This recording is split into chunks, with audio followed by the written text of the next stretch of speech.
Good morning po sa inyong lahat. Happy New Year! Praise the Lord po for this January 1, New Year's Day. Hallelujah. So sa pagpapatuloy po ng ating pong topic regarding sa new dimension, sapagkat lahat po ng na kay Kristo ay bago na nga po, itong year na to, ang tatahakin po natin ang goal natin, maging Christ-like po tayo. So tayo po ay magpatuloy ngayong year 2025 na maging katwawangis ng ating Panginoon. So kung tayo po ay na kay Kristo, mga kasama, mga kapatid, bago ka na. So kalimutan na po natin yung nakaraan. Tapos na yan eh.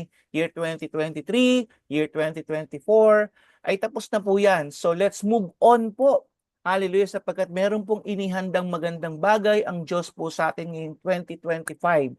And I believe na kung na kay Kristo tayo, everything works together for good to those who love Christ. Hallelujah. Kaya sa buhay po natin bilang isang mananampalataya, mga kasama, tayo daw po ay mamuhay ng naaayon po sa kalooban niya, yung pong culture ng kalangitan, kingdom culture. So dapat natin maipamuhay at makita po sa ating buhay po ito. Sapagkat tayo po ay pilgrims lamang dito, tayo po ay dumadaan lamang dito po sa mundong ibabaw to. Hindi po tayo taga rito, mga kasama.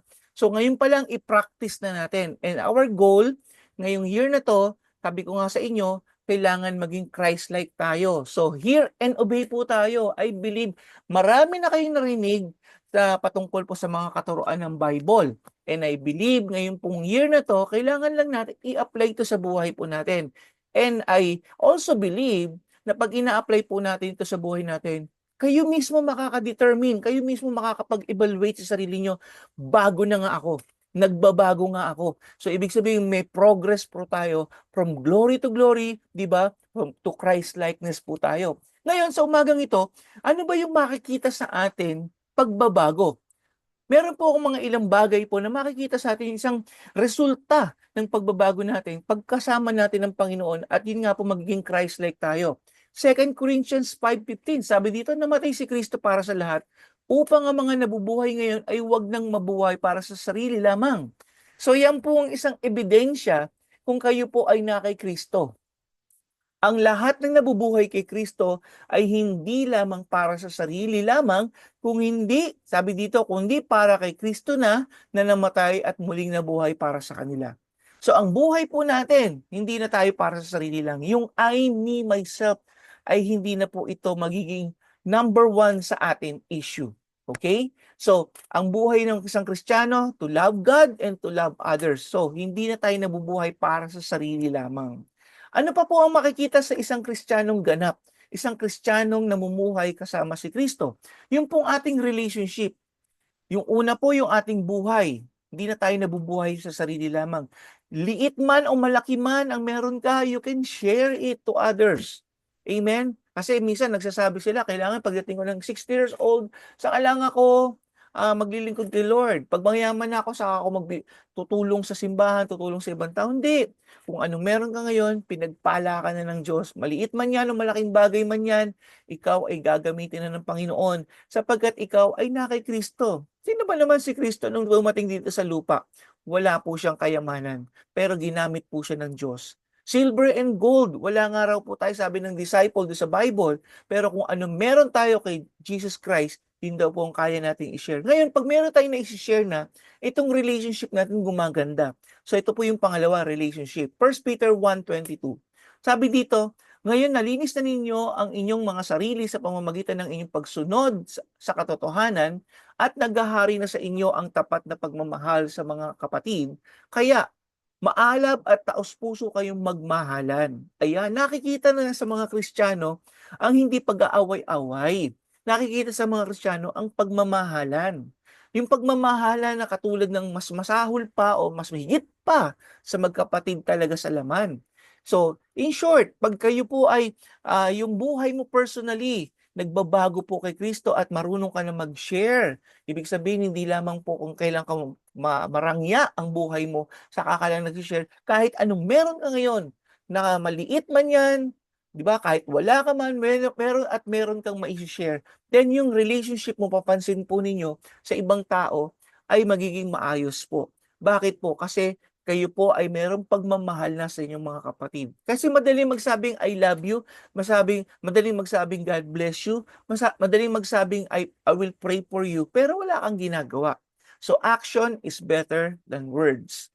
Hallelujah. So ano pa po? Yung pangatlo naman po ay forgiveness. Ang tunay na mga Kristiyano po, year 2025 is the year of Christ-likeness, and I believe ang isang buhay po kagaya ng Panginoong Hesus, siya po ay isang mapagpatawad na Diyos. Amen po ba dyan? So, dapat tayo din ay matutong magpatawad. Sabi ng Colossians 3:13, magpasensya kayo sa isa't isa.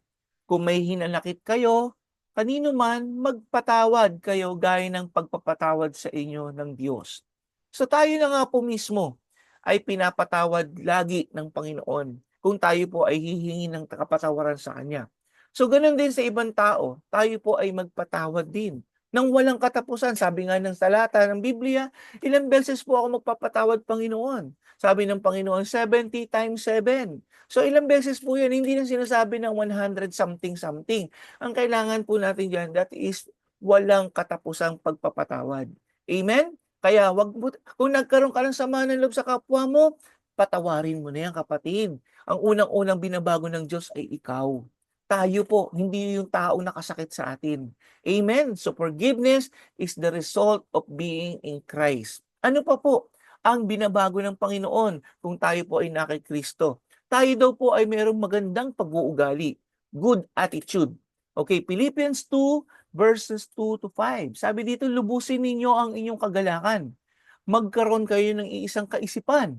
Magbuklod kayo sa isang pag-ibig. So magbubuklod sa isang pag-ibig. Parang sinabi po kanina din sa 1 Peter, magmahalan kayo bilang magkakapatid.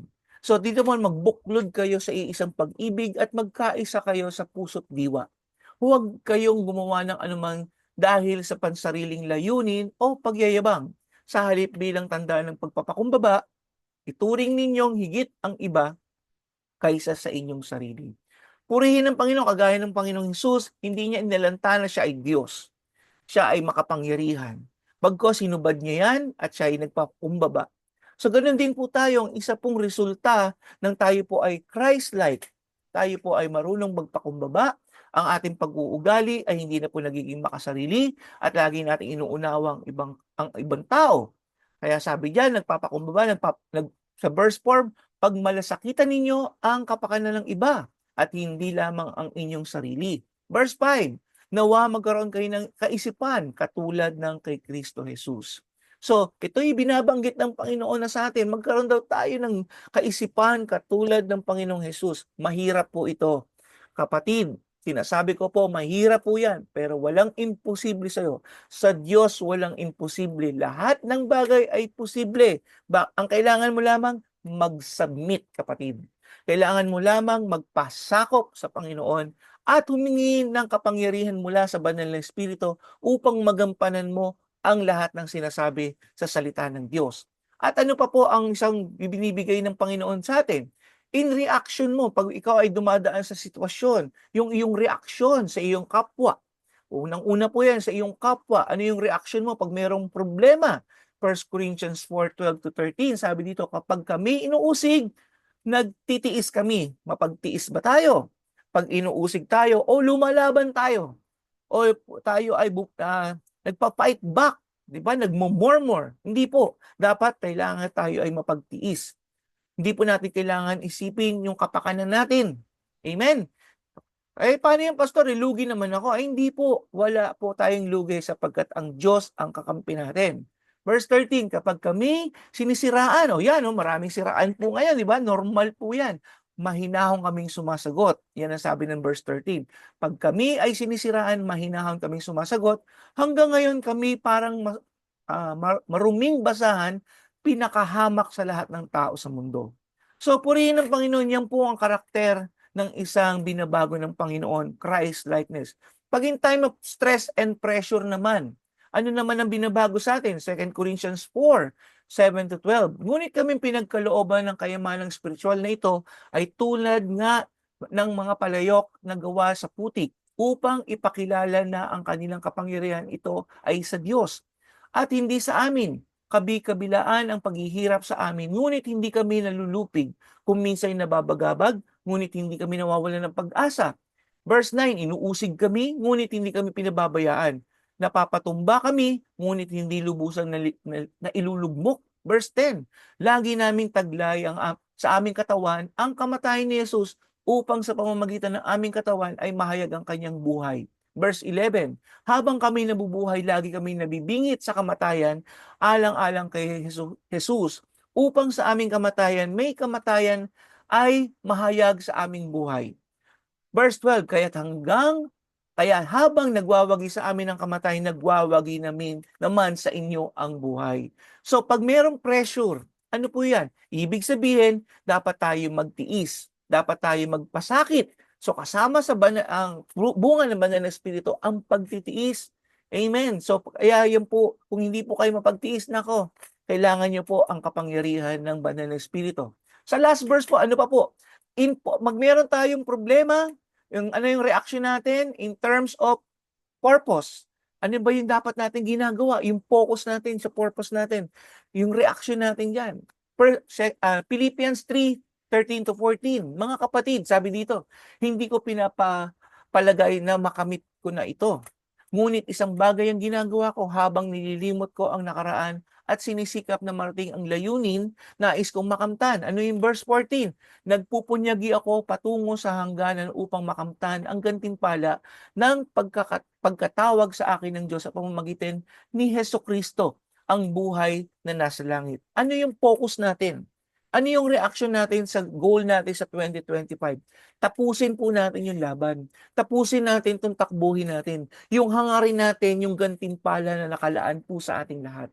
Mga kapatid, mga kasama, nawa itong year 2025 po. I'm so eager and I'm so enthusiastic na makita ang lahat ng mga nag-aaral ng salita ng Diyos ay may pagbabago. Hear and obey. Narinig mo ang mga talatang ito. Kailangan mo lang itong i-apply. Lagi mo itong bulay-bulayin, lagi mo itong isa-isip at isa-puso. Pag bulay-bulayin mo to araw at gabi, at naniniwala ako magtatagumpay ka. Purihin ang Panginoon. Manalangin po tayo. Salamat po muli, O Diyos, sa inyo pong itinuro sa amin. Nawa, Panginoon, sa araw na ito po ay inyong pagpalain ng salita nyo. Itong una, Panginoon, na araw ng taong ito ay kayo po ang kumilos, Lord God, na ma-achieve namin yung goal namin to be Christ-likeness, Lord. Maaaring hindi enough ang isang taon, Lord, patuloy namin itong gagawin habang kami nabubuhay, Panginoon. Ang magkaroon po ng focus at makita namin, ma-achieve namin itong goal namin, Lord God, hanggang sa makamtan namin ang gantimpala, hindi lamang po yung buhay dito sa lupa, kung hindi buhay sa kalangitan. Salamat po sa lahat ng ito at pagpalain niyo po ang lahat ng sumusubaybay na ito sa pangalan ng Panginoong Hesus. Amen and amen. Purihin ang Panginoon. Happy New Year po muli sa inyong lahat. God bless you all.